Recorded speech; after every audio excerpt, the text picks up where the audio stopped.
back, recurring guest now. You can call him a recurring guest, friend of the program, Logan Heflebower. Welcome back, buddy.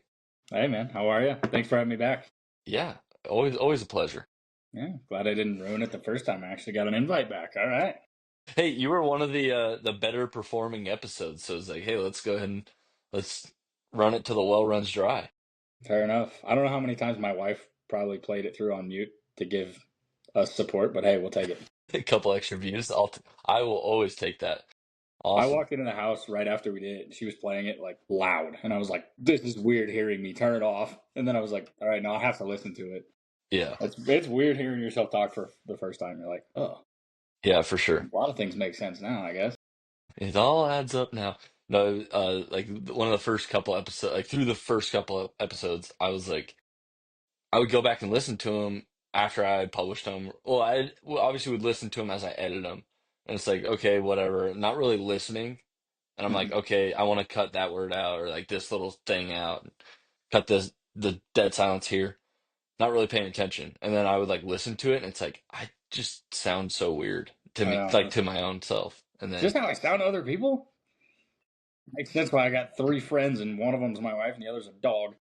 Yeah, exactly. Like I've gotten to the point where like I almost like hate my cadence of like my speech. And it's like I need speech therapy. Like I need to go get this worked on or something. And so like I don't know if you can hear it in the podcast, but I'm trying to make adjustments on like my cadence and It does minimizing sound. the ums and uhs. I hate listening to somebody talk with ums and uhs, and that's like half of my words. When I go through and edit, I'm like, oh my gosh, I hate myself. I'm bad at that too. Yeah, that's oops. I am the person that I hate listening to, so I'm trying to be better. Okay, now I don't feel so bad because I was like, oh gosh, dude. Yeah, no, Sounds so it's. weird. I It's think like when it's you an hear yourself everybody in the thing. background of someone snap and you're like, oh, Yeah, turn it off. sounds like a gremlin. Yeah, you're like mute that. So how was the duck season, Hef? Well, I think we were about halfway when we talked last, and we're a little bit over halfway. I think we maybe just cleared the split, or we were going Yep, into it. I think so. It was exactly what we thought, or what I thought it would be. Yeah. First part of the year, slow, slow, slow. Couple decent ones later, and then it was the January that I was thinking it would be. Like they just showed up pretty much like right after Christmas. I felt like we got the push. Late Hmm. January, at least in my observation, and kind of tracking the waterfowlers Facebook out here. Like a lot of the guides run the Colorado waterfowlers out here, so you like get a decent read. Like all the greater honkers finally came down like mid late January. We got a wicked cold snap. When the heck was it? Oh, of course. It was right during the stock show because it's not Oh yeah. the stock show if it's not Arctic cold Right. and your corn dog is ice cold by the time they hand it to you when you go into the rodeo. Like, so we did that. I think it was like, we had, at one point, we had a high of like -2 or something for a couple Yeah. days. And I don't know what it did up in the Dakotas, but I was like, I was afraid that it was going to push our birds out.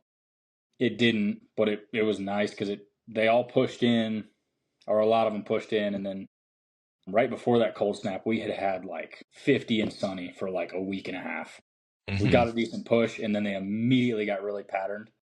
Guys were smacking around the geese during the split. The ducks follow suit, and all of a sudden it's like, okay, this spot should be good this time of year. It usually is. There's ducks everywhere, but they're like, nope, nope, nope. We're like, Yeah. okay. But yeah, we got a good push. The mallards finally showed up, which is good. We had a couple pretty fun river hunts. Nice. Pretty cold. Actually learned that you can, if it's cold enough, you can just like split a hole in the side of your wader boot. So that was a fun adventure. Learn how to patch that. Dude, Nice. I look down and I'm like, what in the world? There's just this triangle shaped hole in the side of my boot, like on the arch of my foot. Yeah. And it was like, I think it was like 5 degrees on the river that morning. I Hmm. had like my little propane heater underneath the dog's hut to keep him warm. Yeah. And so it was good. Shot 2 geese all year. Yeah. It We was didn't shoot awesome. any. We're not in goose. We're not in gory though. Yeah, we had, I mean, everything that I saw was like, we have more geese than we know what to do with. Hmm. But unless you're on them, like, Lopes got us access to a private field. It was on the coldest day, that cold snap. And I thought, well, okay, private field, like right near couple big bodies of water. It's like, okay, checks out, like should be good. I don't know when they're going to fly. You know, you think super cold, they'll fly midday.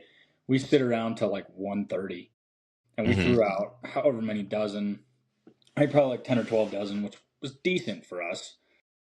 It was a pit even, which was sweet. Friend of a friend of a friend kind of let us have it, and literally we pack everything up at 1:30. We're like, all right, like they're just not going to get up or they're gone. And no joke, I like throw my truck in drive. I have everything packed. I throw my truck in drive and I'm facing the big reservoir we were hoping they'd come off of, and this black wave just gets up. Man. Nate was like, we could throw out like a dozen. I'm like, dude, if I open this topper, like decoys are going to fly past my head.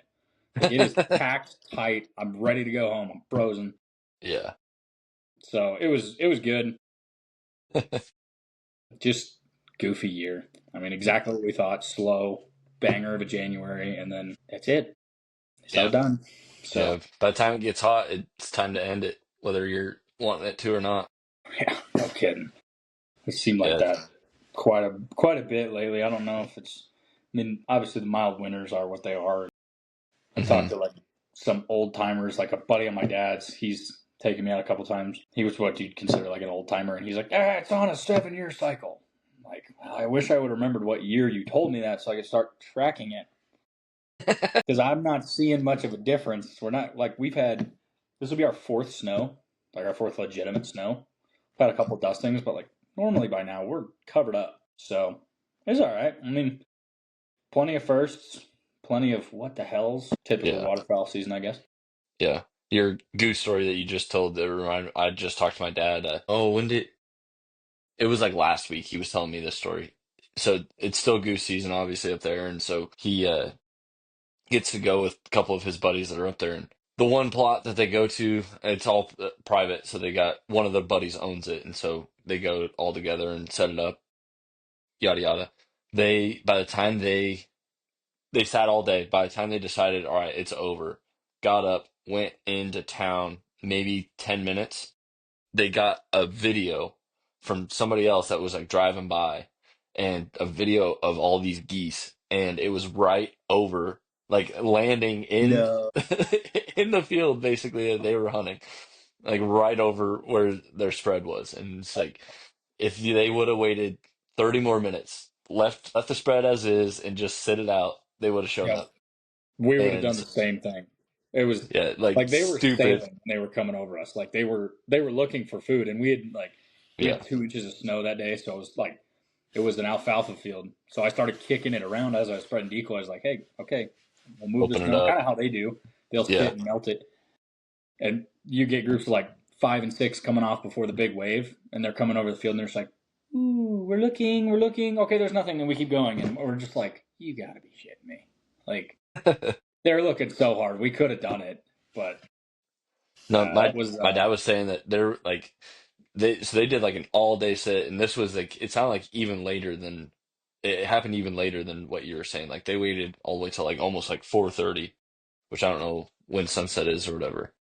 And that's pretty close. anyways, yeah. So like it was gonna be like a last light shoot. Well, yeah. It just they waited and waited. They said there were zero birds until all of a sudden this guy sent a video and like, hey, all of the birds just showed up on your field. Oh yeah, like we thought, okay, maybe we'll get like a mid morning flight of ducks, or they'll come up at noon.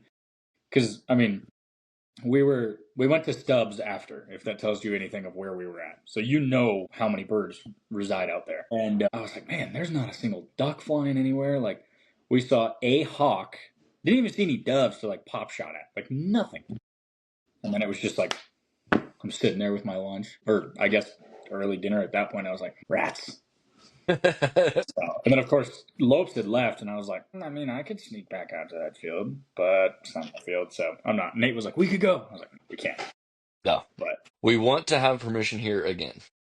yeah, well, I mean, I think we will. Like, it's pretty cool spot, but yeah, it was just a bummer. I was like, man, I had high. The best thing we did all day was I took my little one burner Blackstone, and we at least had like Just in the blind. breakfast sandwiches. Yeah, Nice. So that was the good part at least. And then That's always fun. Plenty of shit talking too, so that'll fill plenty of time. Yep. But You always have to have good blind banter. That's right. Yeah. So. That was one of our. It's always a favorite part of mine. I mean, I can be a goofball in the blind sometimes, and so keep it entertaining. And you never know what thing will just come in your head, and you just be like, "Hey, jabroni, how about this?" And just rip on somebody. But yeah. I feel bad. So I hunt with, or this year, pretty much only hunted with Tanner and Bryant. Talked about Bryant a bunch. Half-time, part-time co-host. He shows up Right. when he wants to on a podcast. No, so I hunt with those two, and still kind of feeling out Bryant and how much of a hard time we can give him. We finally kind of warmed up and we started giving him a pretty good hard time at some point, but I kind of felt bad for the longest time. It's just always been Tanner just hounding on the guy and just picking on him. And then finally it was like, all right, let's get Bryant on this one. And we started giving him a hard time. So Tanner was like, finally, I'm I not the can butt of the breathe. jokes. Give me 2 minutes to get my head above water here, real quick. Yeah, and it Yeah. was like a week before that, maybe had given Brooks a really hard time about him getting engaged, or like, well, he hadn't gotten engaged by that point, and it was like, come on, dude, you gotta ask, let's go. Cold feet isn't a thing in these parts, man. Let's go. Tanner was like, yes, finally, it's not me. And then like the next week, we go hunting and giving it to Bryant, and he's like, yes, all the weight is off of me. I'm no longer the butt of the joke. It's Oh like, yeah. oh no, you're next, pal. You just wait. Oh yeah. You just wait. So we had Lopes, and then my brother, and then one of the kids I coached at CCU. And normally, like, if we go with four of us, it's like Court, me, Nate, and Lopes. And Major was there, and I was like, all right. I don't even know if his feet had hit the ground out of his truck, and I was just wearing him out. And I was, just he showed up, and I was like, I had his bibs for him, so he's wearing joggers and like this giant puffy coat, and he just looks so top heavy. And like every time, I'm just finding everything I can do to mess with him. But yeah, And you have he's like, to. where are those bibs? I was like, oh, I forgot them. He's like, what? No, mind you, it's like 10 below in the field. He's like, what? I was like, just kept going on him. But yeah, he's fun. He's a good sport about it. So, That's good. That's good to have somebody that can take it. oh yeah, And when they dish it back, it's fun too. So oh yeah. I gotta send you this video. We were hunting with him earlier in the season. I think it was right after we did the podcast, and there's nothing flying. And you know how it goes. Like, okay, one guy's like, I wonder if I can play the national anthem on my duck call, and start squawking around and doing it. And Nate and Major were going back and forth with noises I've never heard out of a duck call ever. Like, I have had a frozen reed, landed on it, it squeals, and I've still never heard these noises. And they're just like a symphony back and forth. And we're just man. crying, laughing. And then you look up and you're like, oh, there were ducks working. Oops. You get to like 11 o'clock, you're like, we'll give it till noon, maybe. Right. But Yeah. If yeah, you're I'll have to feeling it. text it to you. That's funny.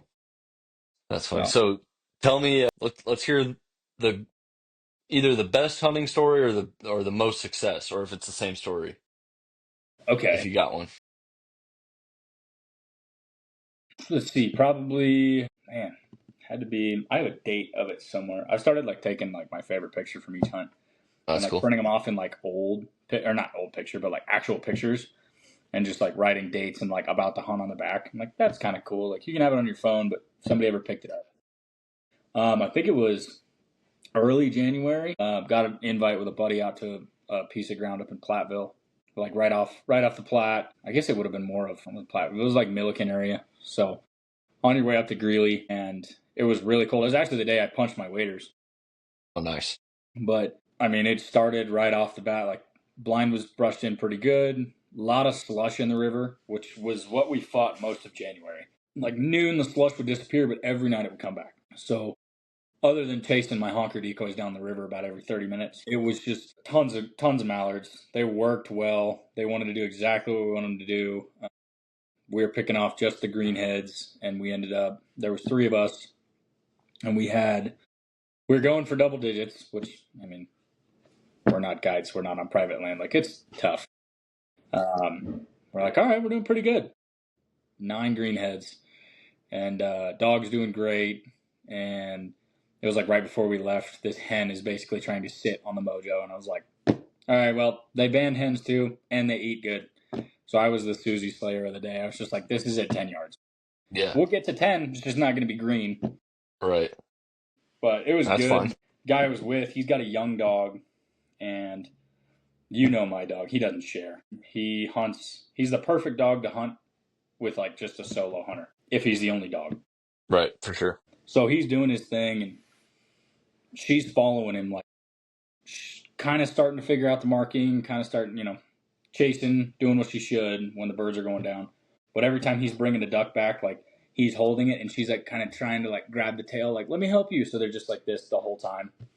So it was really good. It was really good because we got to see her work. I mean, 15-yard shots on mallards decoying over the river when it's cold, like that's about as good as it gets. So Yeah. that Hard was to miss. fun. And hard to not have fun. Yeah, I mean, it was great. Um, and then we went back to that spot later, and we had, I think it was second to last week of season, and we thought, all right, cool, like they were here, so let's go back. And we had 8 mallards 100 yards onto private, just milling around on the sandbar, and they're pulling dozens out of the sky. We're 100 yards away. I got a dozen floaters spread out kind of in late season pairs. They didn't even look. 8 mallards just whooped us all day long. And then we finally pull one. The poor guy I was with, we shot it, and he was trying to show his dog, and my dog's over there trying to climb this ice shelf to get to it. He's running across, and you know how the Platte is. 99% of the time, it's just like sandy bottom. Yeah. And there's like an under rock jetty. And he goes under, and like head, waders, gun, under, pops back up, goes to stand up, goes in again, and I'm just like, it gets like 10 degrees. Yeah. He was a champ. He toughed it out for like 30 minutes, and I was like, dude, we can call it. It's Yeah. cool. He's like, Yeah. yeah, I'm frost. Yeah, it's time to go. Yeah. And I guess the last hunt of the year was pretty cool too. Guy I kind of am affiliated with through work. Didn't realize his family has like hundreds and hundreds of acres of riverfront. Oh, sweet. One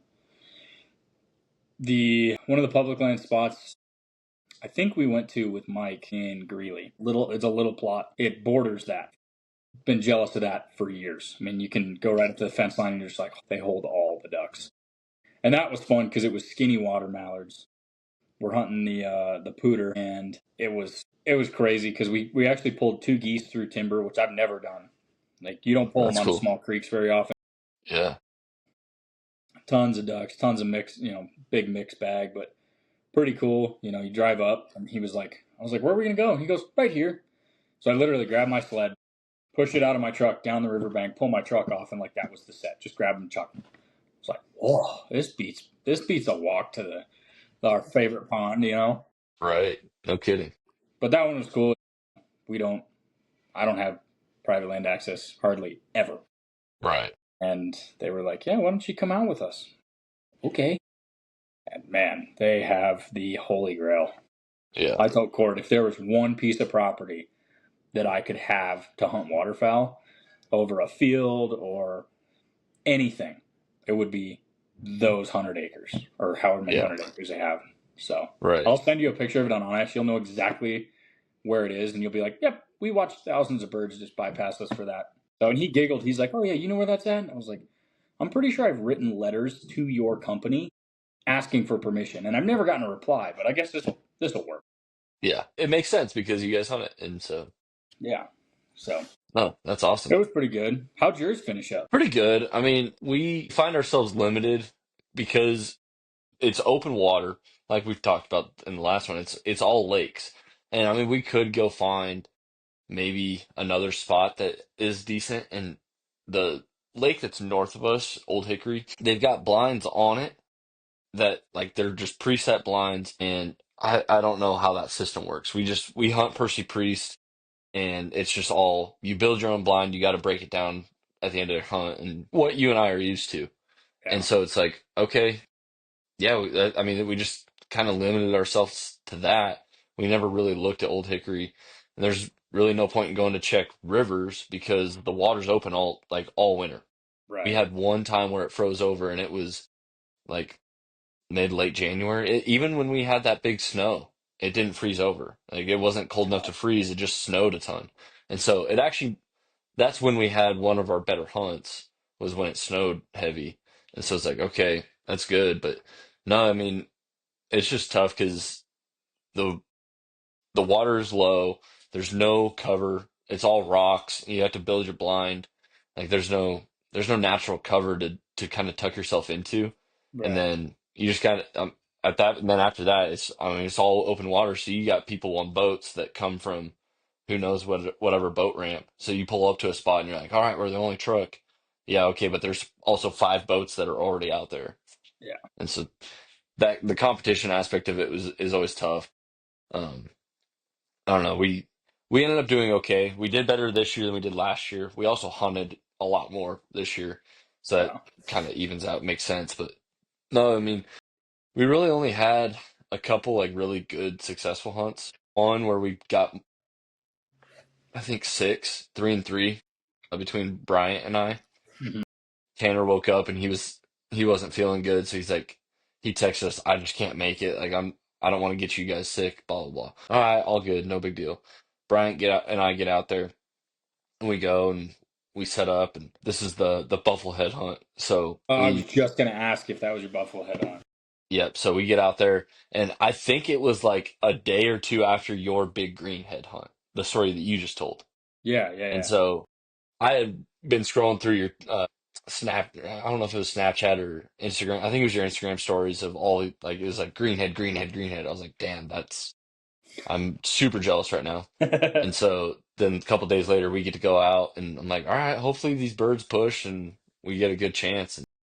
And yeah, sure enough, we get out there, and Bryant and I we get it set up, and we went a little bit different than we had a couple times before, and we had walked by a couple other hunters that took our primary spot and was like, okay, they took a boat to get there and it's like, man, they got the spot. And I don't know what spread they went with, but if they would have had a good spread, they would have killed it. But they didn't shoot at all that day. Really?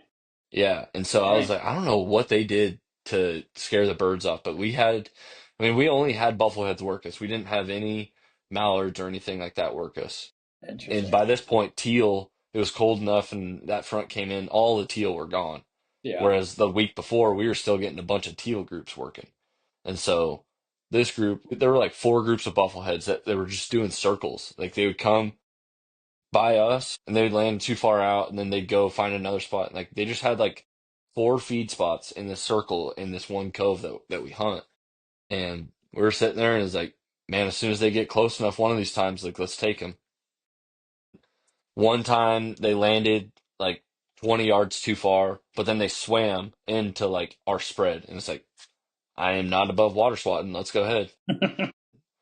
I was like, I I had never shot I had shot that one hen bufflehead that I didn't know was a bufflehead. And Mhm. then I had never shot a drake. And I was like, man, those are pretty birds. And we get the chance and all the drakes were on the right side and then there were like all hens on the left side. And I was on the left side, Bryant was on the right side. And I was like, all right, like pick out your couple and I'll pick out my couple. I'll stay on the left side, you stay on the right side. And so, all right, three, two, one, we pop up, we get like two or three, and it's like, all right, cool.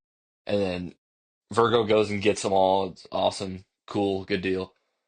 And we're sitting there. I'm like, man, I really want to get one of those drakes. Like, look how pretty this bird is. Like, it's awesome. He's like, yeah, it's so cool. I've never like. I mean, this is his first year of duck hunting. It's like, this is sweet. I'm like, you don't That's understand.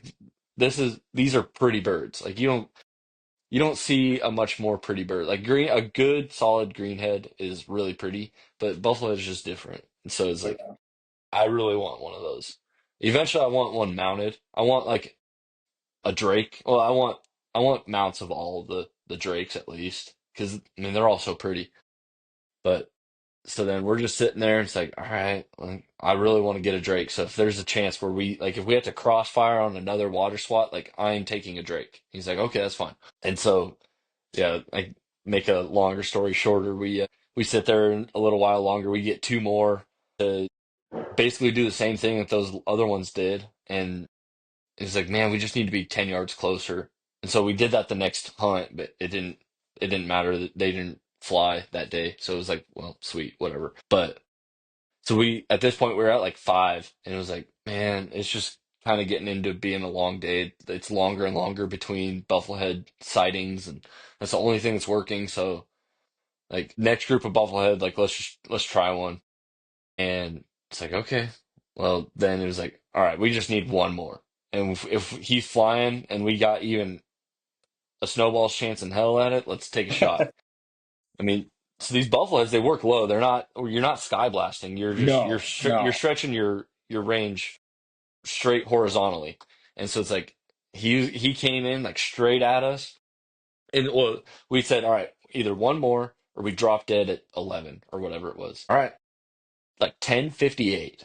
Here comes this Drake bufflehead just cruising right at our face. And I'm like, it's happening. It's happening. And so Brian, we both get our guns and we're like, oh yeah, let's go. He comes in and he like just perfect. Like by the time he got to the point where where all the other birds had landed, I was like, all right, let's go for it. And so take him. We both pull up and he turns and it was just a perfect like sweep shot. Boom, both of us down one shot. I don't know who got him, but it was another Drake added to the list. And it was like, hell yeah. So four, I think we got four hens, two Drakes or something like that, or three and Nice, three. But nice. it was sweet. Yeah, dude, That was our that's best still on my hunt. bucket list. Yeah.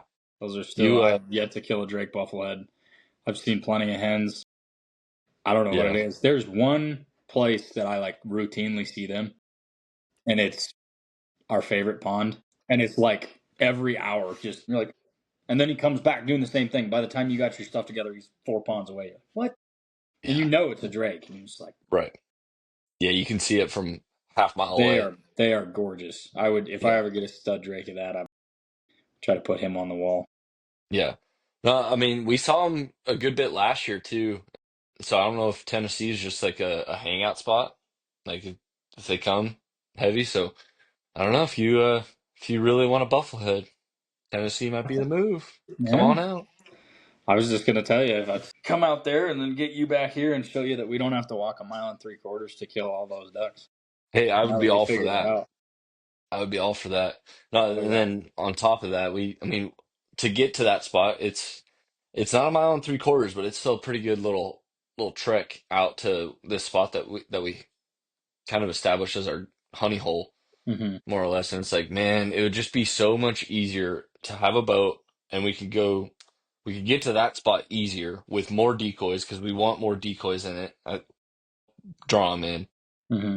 on top of whatever else. And then it was like, okay, and it will allow us to mix up where we can go because like decent duck spots this year, that was like the only one that you could access that wasn't like a 3 mile walk in. And it was like, one, we didn't really see any birds when we scouted other places. So it was like, they're just mostly hanging out in this cove, which is fine because we have a okay access to it. Mm-hmm. But it's like, if you want any other spot, there's so many coves that you can't see or get to without a boat. And so it's like we can scout better, we can get to more spots, we can get to better spots, we can bring more stuff. Like having like a good boat will make our duck season more successful. And so that's on the list. Plus, we want to, I don't know if you've listened lately to the podcast, but we're looking at getting a boat, Caitlin and I. Yeah. And so it's Heck like yeah. fishing, summer hangout, like just go out in the evening. Her and I both get done at decent hours anymore. Both of our jobs get done at like I'm done at 1:30, she's done at like 3. And days where Well, she heck works yeah. from home, it's like you punch out from home at 3 and man, let's just go load up the boat and go fish.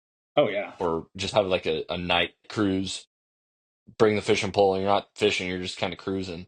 And to Yeah. have a boat to just kind of float around, that'd be sweet. Yeah.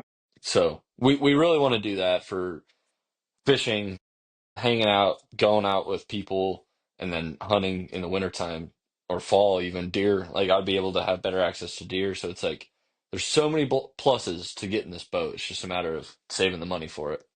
That's the kicker. Yep.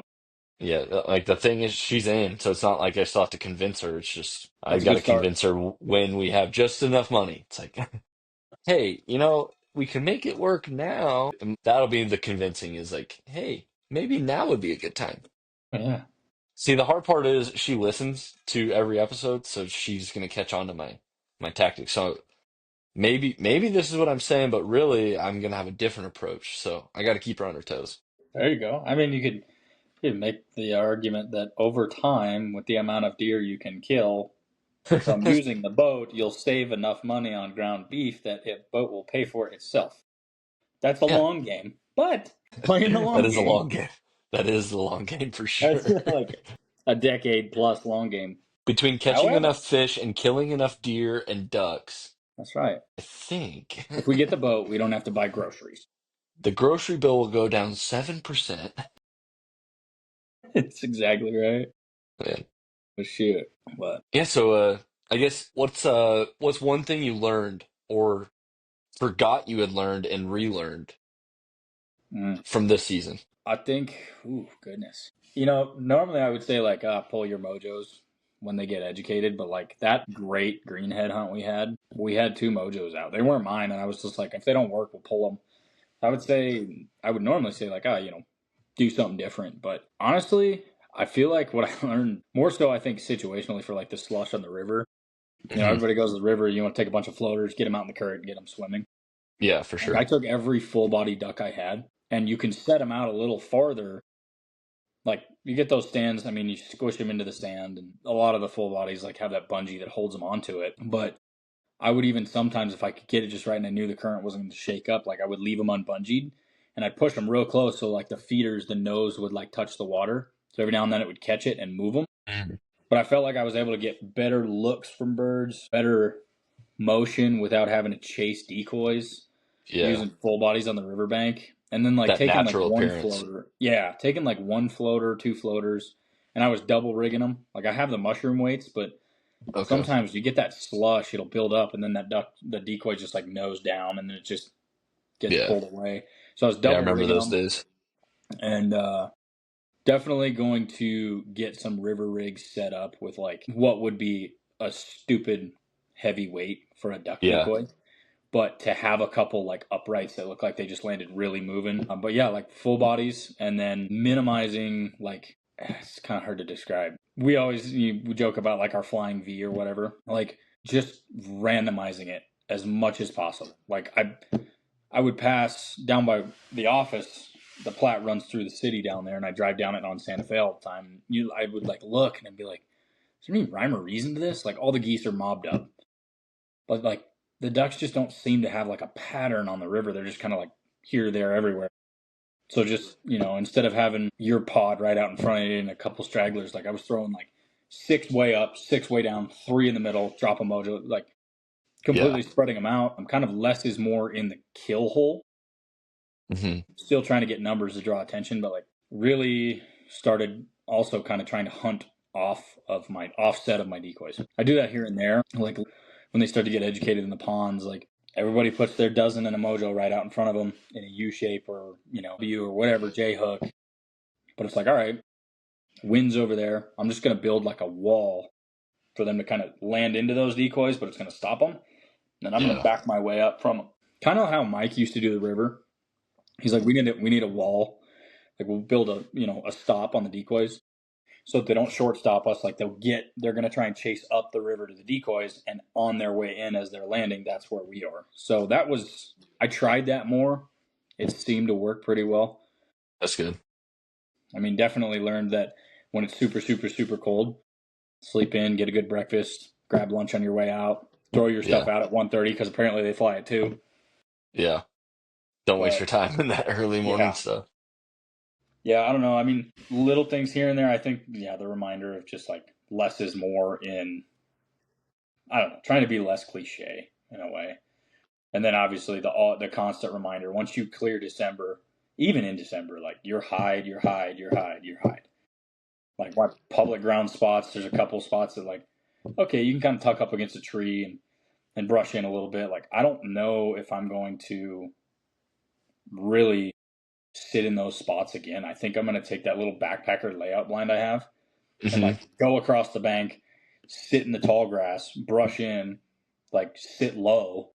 Because if you're Yeah. getting them to decoy into the river, they're 30 yards. It doesn't matter if you're standing up or laying down. That's sky Right. busting over the river anyway. So I'm gonna try a couple new things. I got a bunch of different ideas for next season too. There's a couple, of course. My wife always gives me a hard time. She's like, "This new decoy will change how I hunt."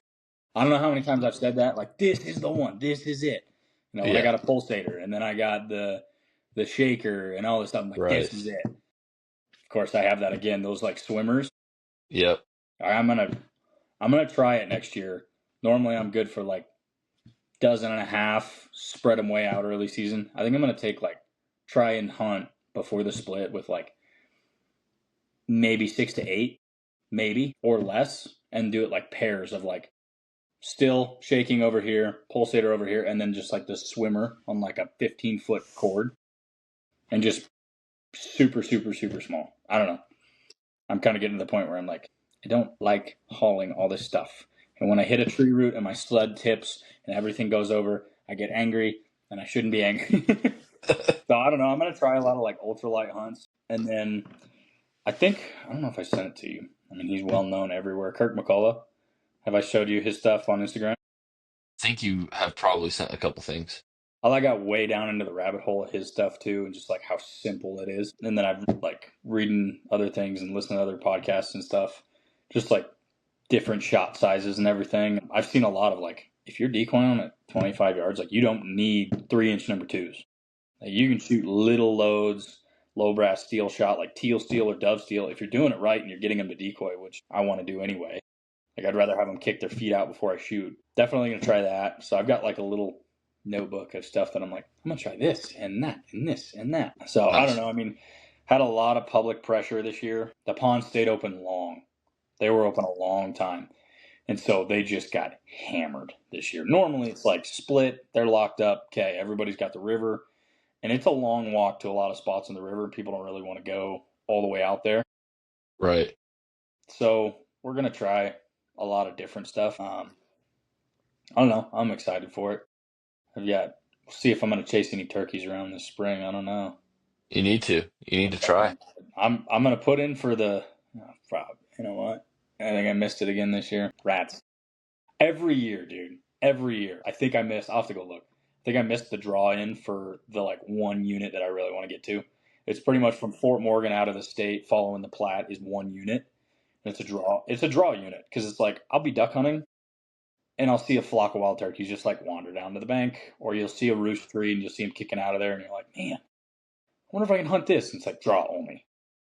So I think I'll probably be stuck on public again, unless the guys I went with up in Greeley on that private ground one. He of course is like, oh yeah, this is turkey heaven here, and I'm like, oh really, is it? But I don't want to push my luck, so I don't know. If he Right. lets me come out and shoot a turkey, I probably will, but we'll see. I've got a kick and shoot with my brother and his pup on Saturday. His dog's litter mate lives up in Eaton, and they've got a spot they go to up there. You know, obviously out of season unless it's like a kick and shoot kind of thing at a gun club. Yeah. But that'll kind of be the last thing unless I chase turkeys around, and then I'm gonna see. Let's see if I can find some new public ground. The drive time's just what's a killer, dude. Like Yeah. late season, they move out. The flight moves farther and farther east. I feel like, Yep. you know. So I don't know. Just, Yeah. but I Yeah. learned It's how to tough. camo my gun. That was cool. You camoed it, huh? Yeah, I'll have to send you a picture of it. I was messing around. I was like, I wonder if they make like, you know how you can get those like skins for your iPad or whatever. Yeah. I wonder if they make those for guns. And sure enough, Mossy Oak does. Yeah. And they have like old Sweet. school camos. Hell yeah. And I love the old school stuff. Like Yeah. I don't like any of the new camo patterns. I like the old wetlands, the old farmland, or like the Right. corn, or like the duck blind. So I was able to get it, and I think it was 2 weekends ago. Spent like a couple hours just heat gun and like fully redid the 20 gauge. So I was like, Nice. that's kind of entertaining. Keeps me busy. Yeah. That's cool. So Right on. yeah. But what do you got lined up? You turkey hunting? Oh yeah, gonna turkey hunt for sure.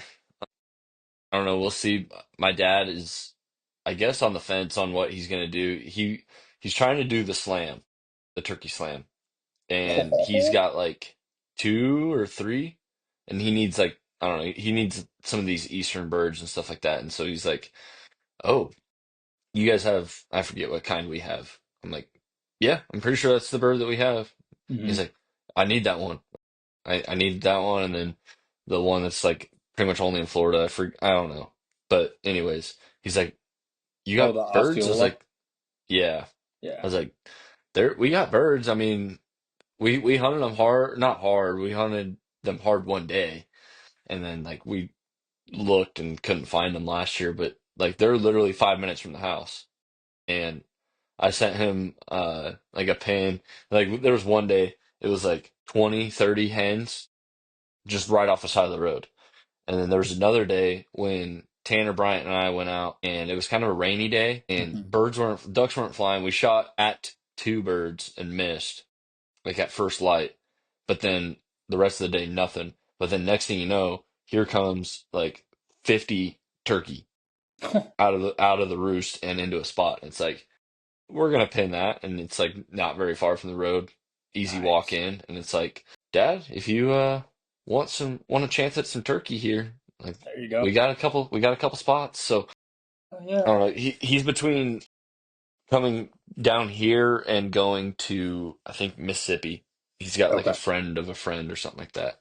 He's got a Gotcha. friend who is gonna possibly go, and like it's their friend has like land or some sort of thing, Gotcha. and so. Okay.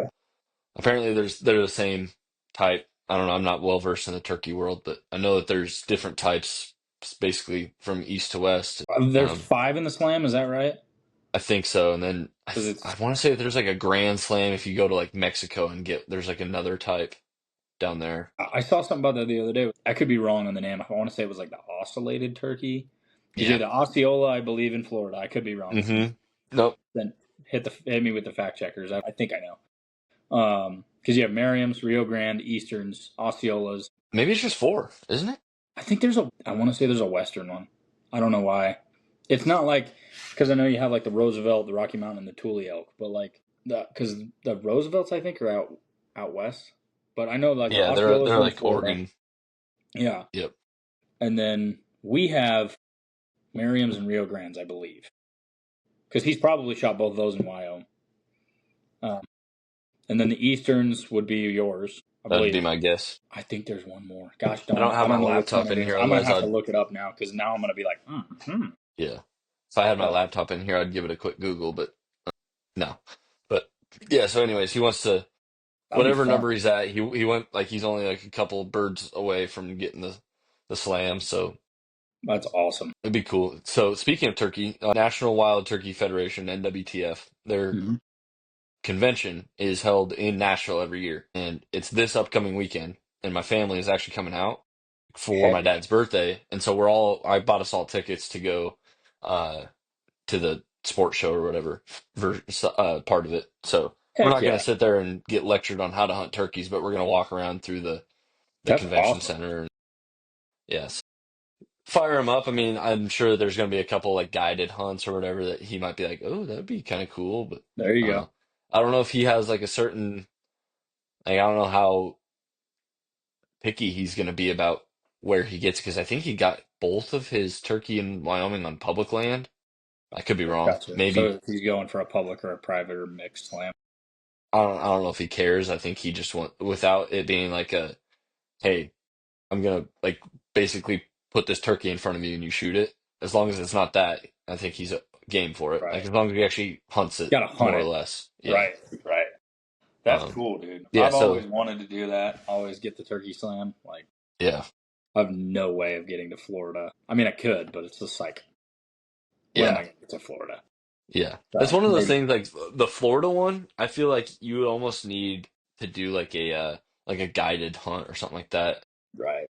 Then again, but if you're a freaking lights out turkey hunter and you know what you're doing, like and there's plenty of public land, which I don't know about Florida if there is, and there's plenty of public land and there's good turkey, Yeah. you don't need a guide. But for me, it'd be like I have no clue where to even start. I would need somebody to guide me on those suckers. So, Yeah.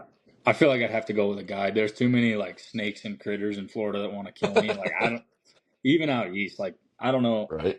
I don't know enough about where you're at to know if you guys get like you guys get cottonmouths and stuff out there.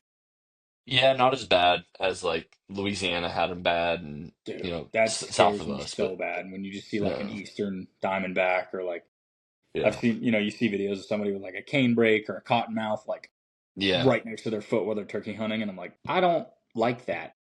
right. Even out here, like if I see a rattlesnake, like it won't have to bite me, I'll die. I'll just have a heart Yeah. attack. I'm terrified. So it's like that might be an inhibiting factor on the whole turkey slam. Is like snakes come out in the spring with the turkeys. I'm Yeah. out. No, we saw one snake last year. I don't even know what kind of snake it was, but it was not. I mean, it was by the water. Tanner and I walked up on it, and it like slithered into the water and went away.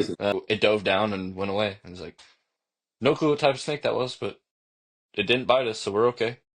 Yeah, Let's just keep on. But no, so we're kind of gearing up for that. I don't know how crazy we're gonna get with turkey. I mean, I definitely spend a lot more time with deer, and yeah. so I feel like I kind of have to pick one. Otherwise, You guys have a fall kitten, turkey out there? yeah, Okay, I was gonna say that. yeah, Pretty sure that'd be. You stick a deer and a turkey with your bow in one day. That'd be sweet. yeah, you could for sure. But no, I kind of got to pick one. I can't go all in on. I'm about to go all in, kind of all in, 7/8 in on duck for next year. So all my decoys that are in Wyoming, this flight that my family's taking down, they're flying Southwest, so you get your 2 free bags per person. I was Right. like, hey, my decoys, do you think you could find a way to get them down? And they're like, it's like instead of paying for, you already paid for the flight, instead of paying to box them up in UPS or whatever, like Right. they're gonna bring the dog vest, which has been up there for like 4 years. I don't even know. I think I have like a dozen and a half, 2 dozen decoys in a bag up there. Oh yeah. Like my good bag to haul decoys with like the gun slot and all that good stuff. I Yeah. think there's like 2 or 3 mojos, and it's just like they have like all of my good stuff. I have like the Right. bare minimum.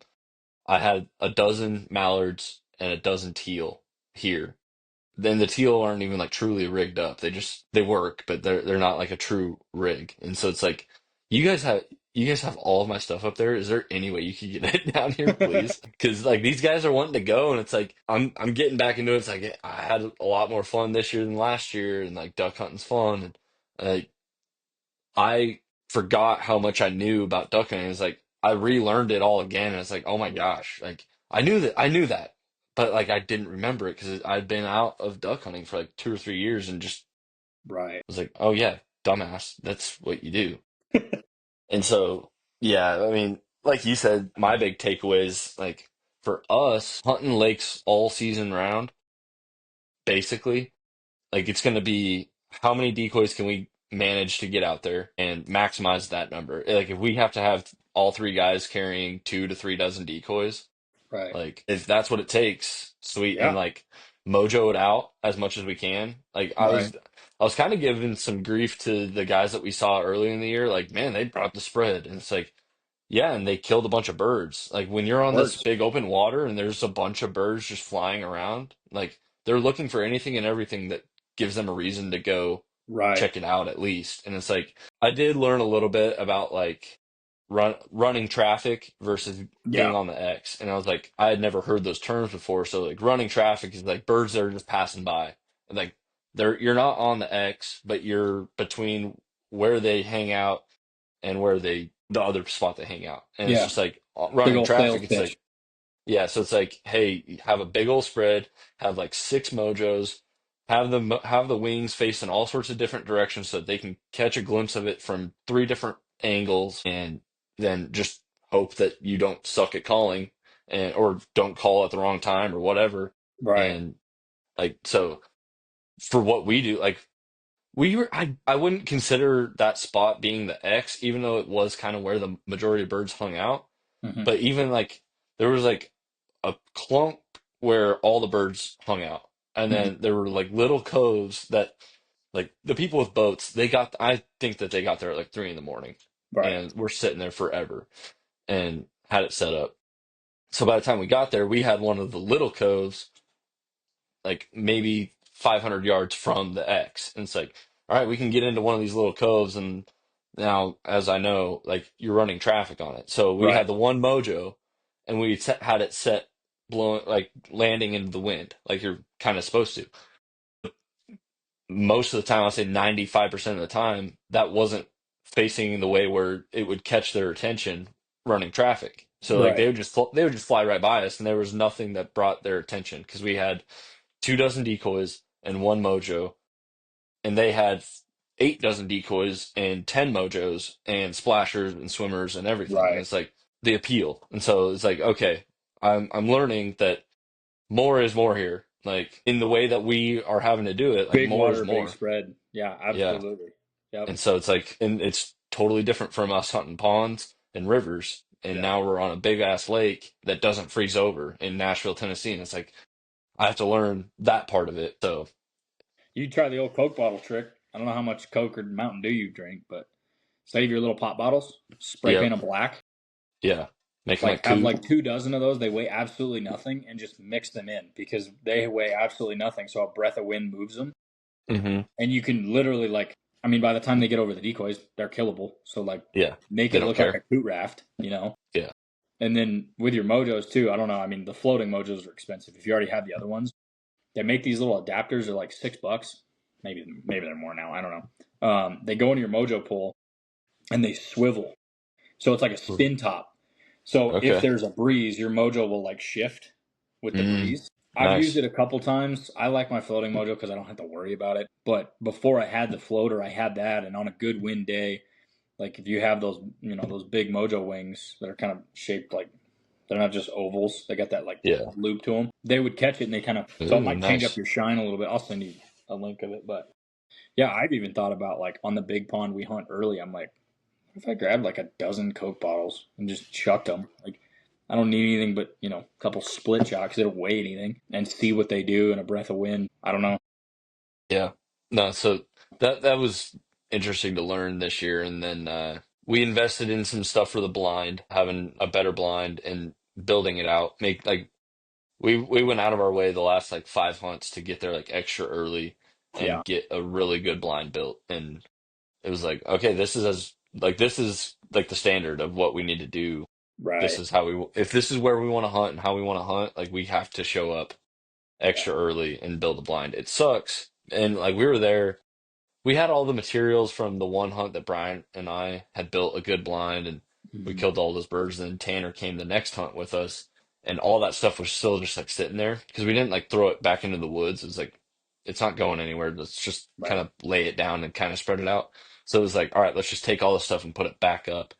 And right. so like it was done way faster, which okay, great. But then we were sitting there like still an hour before shooting light, and it was like, well, yeah, we beat everybody here. We built our blind. Like we have as good a hide as we've had all year.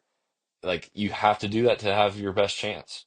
Yep, Otherwise, you're gonna get beat to a spot, or you're not gonna have a good enough hide, and you're gonna right. get seen. And both of those were aspects of why we didn't do well last year and why we didn't do well early this year, I feel like. Did you And buy like so, a panel blind, or did you like you yeah, didn't? that Tide We, have you heard of them? Yeah, I've heard of Tidewee. I'll have to look. I haven't seen one of their blinds, but I have a heavy hauler one, and it's like it's got a bunch of tent poles that you pull it out. It's in a lawn chair bag. It's like this big, but it's probably twice as long. You pull it out, you like push down on the center, and the tent poles just go, and then it like pops into shape. Yep.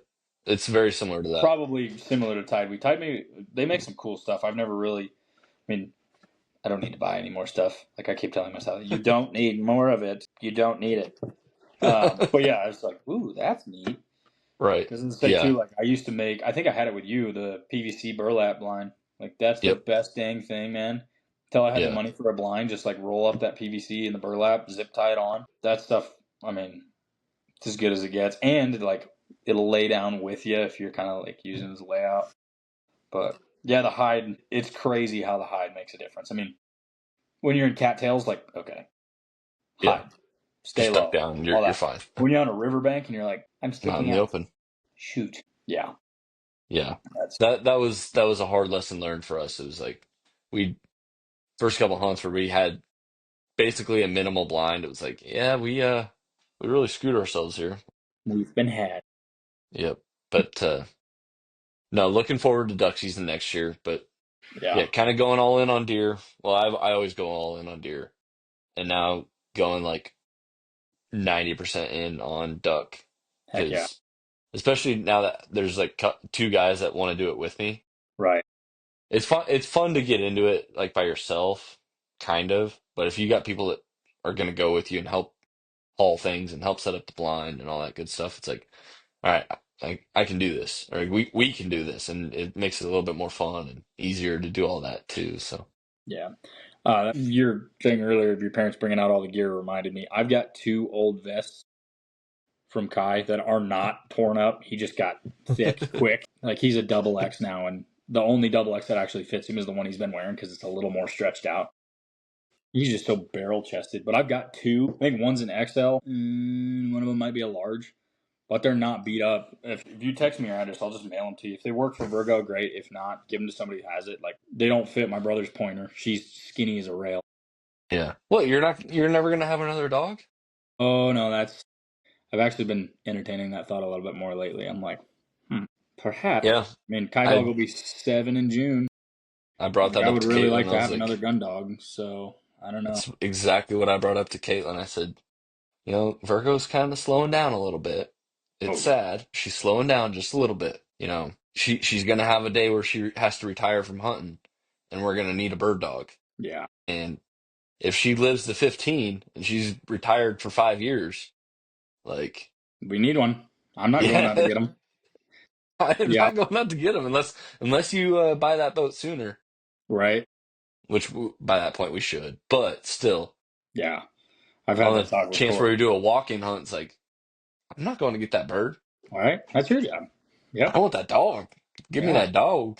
I know. That's the hardest part for us is I'm like, we're in that thing of like, okay, he's a spoiled, rotten only child, like Yep. spoiled, rotten. And he knows it and he works the Yeah. system, my God. But it's like, okay, I know this. I almost need a gun dog like on deck and to Yeah. like hunt every other hunt because I know for a fact this dog, like, he's gonna have the only way he's gonna go is he's gonna be hunting when he dies. Like, it's just who he is, it's how he's built. So it's like, well, I'd like to have one kind of on deck and like when he's 9, 10, 11, like, okay, you can go out one day on the weekend and I'll take little Sparky on the other day. Yeah. But it's tricky. I'm like, Yeah. Well, there's a for bunch us, of litters it's being had right now on the waterfowl yeah. pages, and I'm like, oh, that one's cute.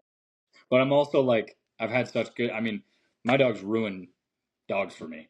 Like he's. I don't know if I'll ever have one as good. Not Right. necessarily hunting. Like his flaws are my fault. His successes are his instinct. But just house like around the lake. Like we go out on the boat, and I can be like, go lay under the camper. Like how many dogs can I do that with and know that they're not going to run over to the next lake in the next county while I'm on the boat? Yep. Right. So I'm like, well, do we want to break his heart or does he want a sibling? So we're like, Right. if you would just please tell us, please just write it down or speak English and let me know if you want a sibling. That'd be A-okay. Yeah.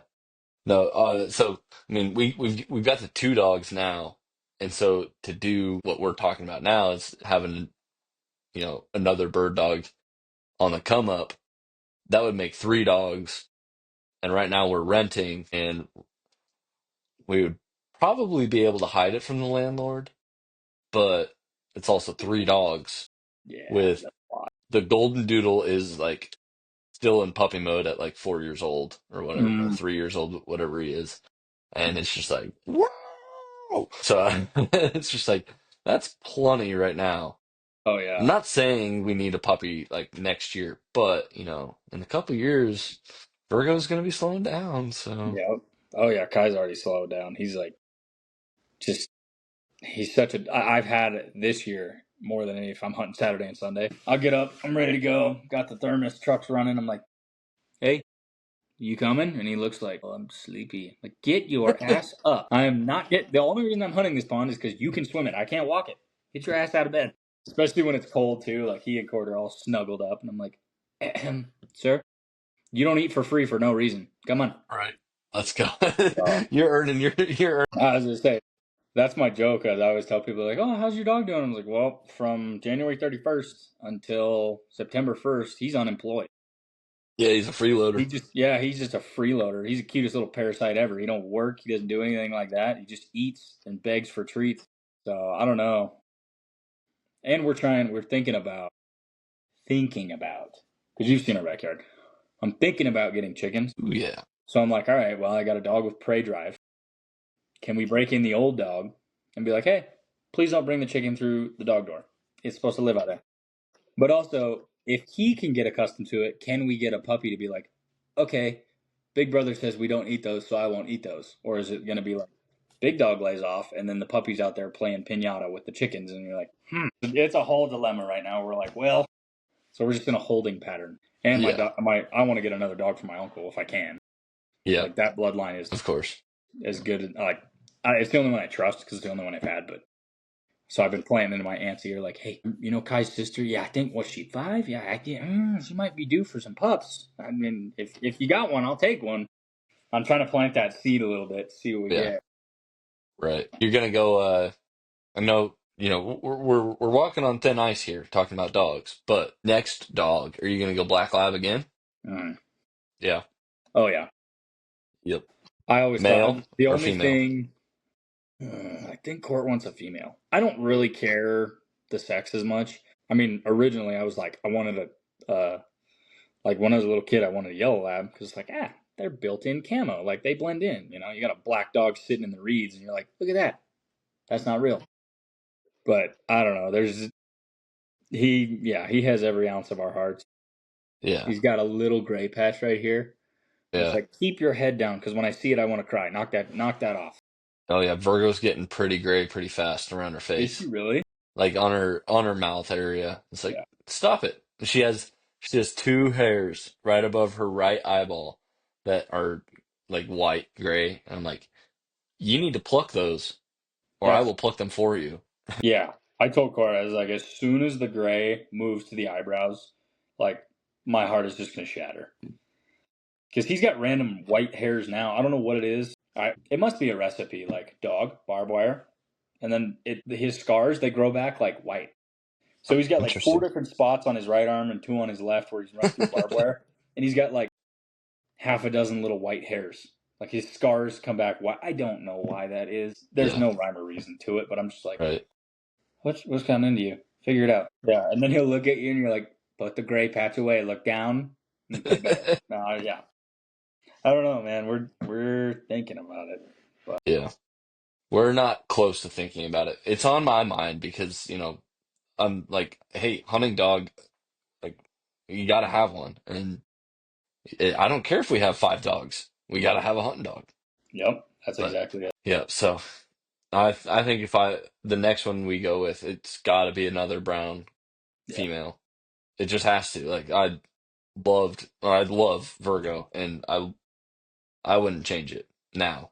Before I wanted a black male, and it was like, okay, I guess I'll settle for a brown female. It's like I can't go back now.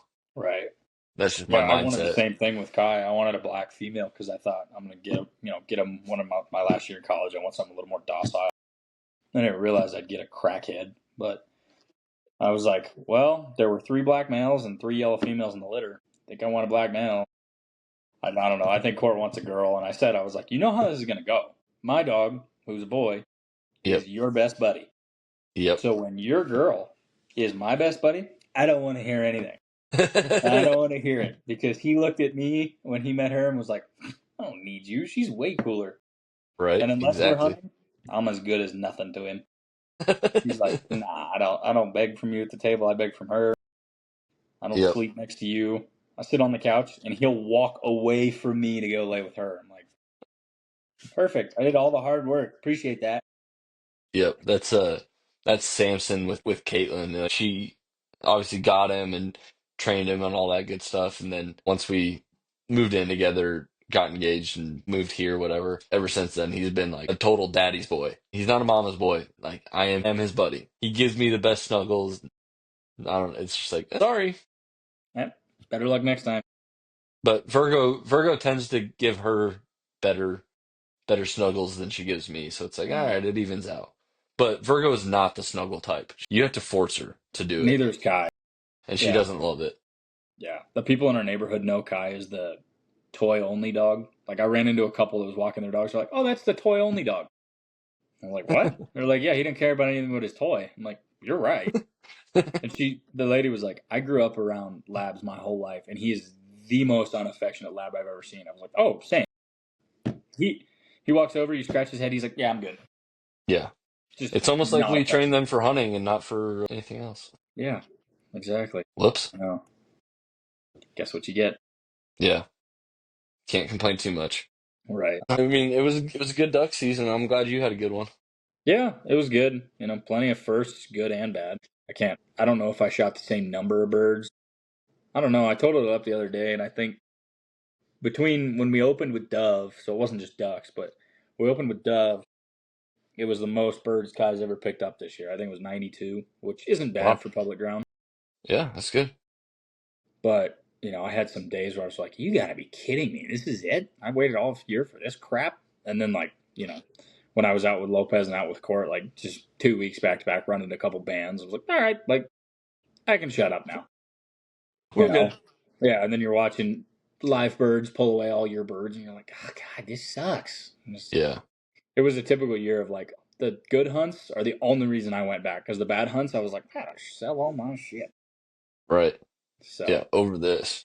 yeah, but it was good overall. I got a lot of things I'm going to try out next season. Yeah. That's Maybe I'll good. make a, maybe I'll wander on down to Tennessee, see what's up down there. And Yeah. then if you're up, time it up with something you want to come kill out here.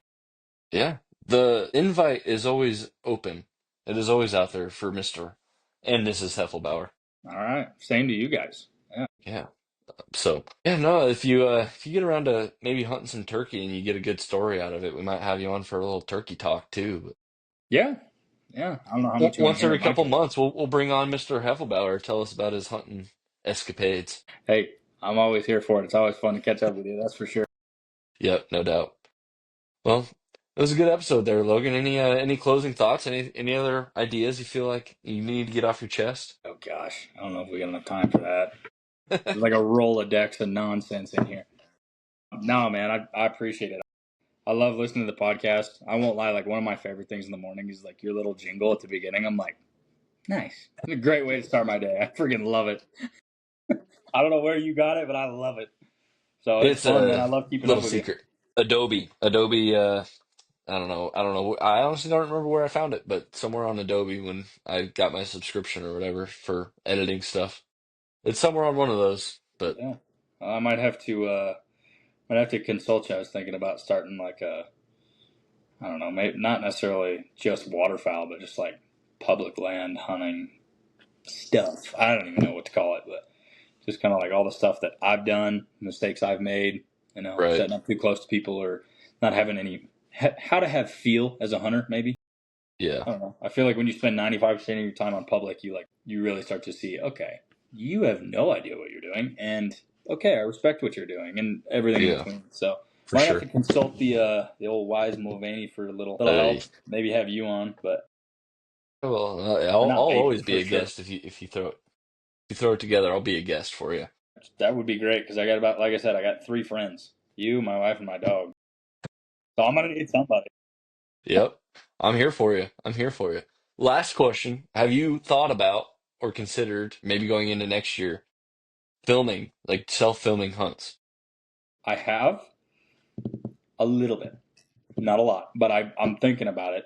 I just got to kind of figure out like, is the GoPro the best way to do it, or like setting up a camera the best way to do it? Right. Like, always hard. I think I mentioned in the first podcast, like I've done a ton of changing my gear to be in like dry bags only, because the guy who runs the dog is always soaked. Right. Like they just get everything wet, and so it's like, all right, what's the best way to do this? I'm thinking maybe GoPro. Lopes has talked to me about that too. He's like, we should film some of this stuff. So Yeah, you I'm should. thinking about it. Are you? Yeah, we didn't film any duck hunts this year. Next year I will. I'm gonna be better about my deer hunts. I filmed the harvesting the doe. I did a bunch of filming, like recording of my stuff going into deer season, like during deer season. Mm-hmm. But I feel like I'm gonna I need to do better about like recording, editing, and publishing sooner. And so like I had all of them, and now I feel like it's like I've seen people go back and be like, "Oh, these are my hunts from October or whatever," and it's like March of the next year, and it's like, why are you posting this right now? Especially when you didn't kill anything. Like, what's the point? Right. So I think I need to find the fine line of like, okay, if you're gonna post a lot, like post some short ones, and like even if you're not killing something, like that's the only time you can post a lot is they're short. If and you're not killing a bunch, like whatever, but like you have something to post it Right. and post it frequently. But like if you're gonna only post things that you kill, like it's got to be a pretty good one. And so Right. I gotta find that fine line. And Yeah. I feel like the one I posted with the doe hunt was fine, but then I had all this other stuff like recording as if it was gonna be the same type of video as that doe hunt, and I just didn't have the same success. I would have probably had a good one with the buck that I shot, but didn't recover. But since I didn't recover it, it was like I could post it, and then I just didn't. I Right. didn't know where to begin with editing it. So Yeah. yeah, You almost have to have like a memory bank of videos that you can just like drop at certain times, and like chronological is really tough because yeah, you like get prepped for the hunt and then you're like, shoot, I should have like what's in my blind bag video instead of yeah, like I'm here. Yeah. right, I've thought yeah. about So that too. Like, I don't know. It's kind of I tricky. think for deer season going into this year, like I'll probably do some like scouting stuff and being like, okay, this is what I'm looking for when I'm scouting, because I talk about it on the podcast, and then I want to have a place for people to be like, okay, he talks about it, but like maybe a more visual learner. It's like, like how does he do it? And then, okay, here's the podcast. I talk about it. Somebody who is total beginner can go and be like, oh, okay, this is how he is scouting, and this is what he's doing when he's out there, what he's looking for, and yada yada. Right. It'd be nice to be able to do those types of things, but yeah, it comes down to like I just gotta figure out, I guess, my identity with the YouTube side of it, of Yeah. like what type of YouTuber am I gonna be? Is it gonna be like vlog style? Which I don't. It's kind of how that one episode was or video was, Right. and Right. then it's like, okay, if I'm gonna do it that way, I have to do it frequently, regardless of kill or no kill, and just got to be good about it. And so I think that's what I want to do, and I just have to be really good about throwing those videos together, editing them quick, and just being okay with like, okay, it's not gonna be a movie quality edit, but it's gonna be, Right. people are gonna watch 7 minutes of a hunt, and maybe you tell your story and things that you saw. Maybe you didn't kill anything, you didn't get a shot at it, but there's a storyline. Right. Right. Weekly Yeah. I've thought about vlogs. that too. It can be tricky, I feel like, but yeah, I'm definitely not off the table. Yeah, so no, I think that'll be interesting because, like, especially for you, that's why I ask is like you had a decent amount of success. You've kind of gotten to the point where you have a much better understanding than 5 years ago about duck hunting and Mm. hunting with the dog and all sorts of stuff and getting access, and like you can talk about those things. I think it'd be just fun to for people to watch. And Yeah. I always go back to like the reason I started the podcast and did the one video, and I wish I would have done more and like done it the way that I thought about doing it and just stuck to it. But with the videos, is to be able to like go back, like share it with people that I care about, whether Mhm. or not I get a million views, I don't like whatever, but Right. to be able to share it with people, like to be like your kids someday or grandkids, your parents or grandparents that like don't get to go out with you all the Right. time. It's like, hey, like this is like take 10 minutes and watch this hunt that I went on, and Right. you, Yeah, that's cool. you Kind of as the archiving watcher, stuff. as the viewer, get to feel like you were there with me, and that's kind of the way I want it to be like set up.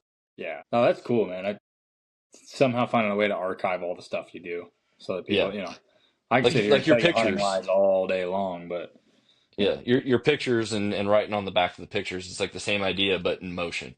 yeah. I mean, I picked it up because it's just like my grandpa used to do this, have a picture of a deer hanging in a shed that they just shot, skinning the deer, date, whatever. Like, Right. cool.